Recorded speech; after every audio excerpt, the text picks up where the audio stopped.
জাতীয়করণের কথা, কিন্তু আমি মনে করি যে একবারে জাতীয়করণ আমরা করতে পারবো না। কারণ আমাকে জানতে হবে যে কতজন শিক্ষক আছেন এবং তার কি কোয়ালিফিকেশন, আমাদের যে ক্রাইটেরিয়া সেটা পূরণ করে কিনা, এগুলো যাচাই করবো আমরা এমপিও দেওয়ার মাধ্যমে। এমপিও যখন দেবো তখন আমরা অনলাইনে আমরা তাদের সার্টিফিকেট, তাদের কোয়ালিফিকেশন এগুলো যাচাই করে নিয়ে তাদেরকে দিব। এই প্রথম এই বর্ষে আমরা আশা করছি যে আমরা যে 1519টি মাদ্রাসা ইত্যাদি যারা আমাদের অনুদান পায় তাদেরকে আমরা এবছরে এমপিওভুক্ত করব আলহামদুলিল্লাহ। দ্বিতীয় পর্যায়ে সামনের বছরে আমরা যারা আমাদের অনুদানভুক্ত নয় কিন্তু EIIN নাম্বার আছে তাদেরকে আমরা অ্যাজ ম্যাক্সিমাম অ্যাজ পসিবল, আমি এখনই বলতে পারছি না কত টাকা আমি বরাদ্দ পাবো, সেটা করবো। এভাবে গ্রাজুয়ালি আমাদেরকে আগাতে হবে। আপনারা যদি যেটা স্বাধীনতার 54 বছর পাননি সেটা যদি আপনারা এই বছরেই বা সামনের বছরেই পেতে চান, আমি সেটা মনে করি যে যুক্তিসঙ্গত হবে না। আমাদেরকে গ্রাজুয়ালি আগাতে হবে, আপনাদের ধৈর্য ধারণ করতে হবে। এই একটা বিষয়। দ্বিতীয় বিষয় হলো যে একজন কমিটির কথা বলেছেন, কমিটি আমরা করব।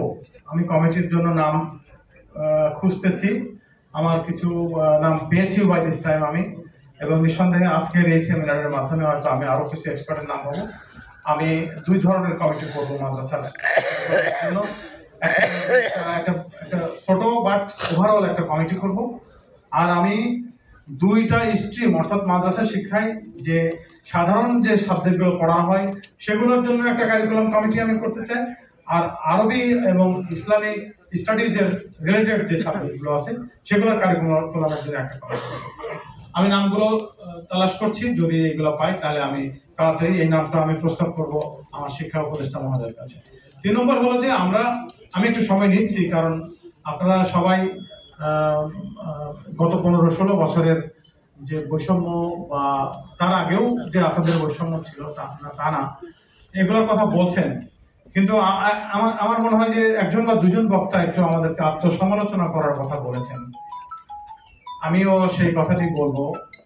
গত সরকারের আমলে আমার কাছে যদি এখানে হাত তুলতে বলবো কিনা আমি একটু সন্দিহান, যে কারা কারা প্রতিবাদ করেছেন আপনাদের উপরে যে বৈষম্য হচ্ছে, জুলুম হচ্ছে, আপনাদের উপরে ট্যাগিং হচ্ছে, স্টিগমাটাইজ হচ্ছে, আপনারা কারা কারা প্রতিবাদ করছেন আমাকে শুধু বলেন। জেলে গেছেন কে কে এখানে যারা উপস্থিত আছেন?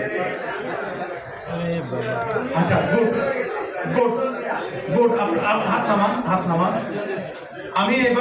আমি এবার আপনাদের বিবেকের কাছে শুধু প্রশ্ন করে যাই যে এখানে কি একজনও উপস্থিত নাই যিনি আগের সরকারকে সহযোগিতা করেছেন? নিশ্চয় আছেন। আমি আবারও বলি, আমি ক্ষমা চাচ্ছি যে যদি আমরা সমষ্টিগতভাবে শুধু আলেমরা প্রতিবাদ করতে পারতাম তাহলে এই ফ্যাসিস্ট সরকারের সৃষ্টি হতো না। আমি অনেক জায়গায় বলেছি, আপনাদের আলেমদের অনেক সমাবেশে বলেছি যে আমরা যে ইমামকে ফলো করি, ইমাম আবু হানিফা, তিনি কোথায় মৃত্যুবরণ করেছেন? তিনি জেলে মৃত্যুবরণ করেছেন। কেন?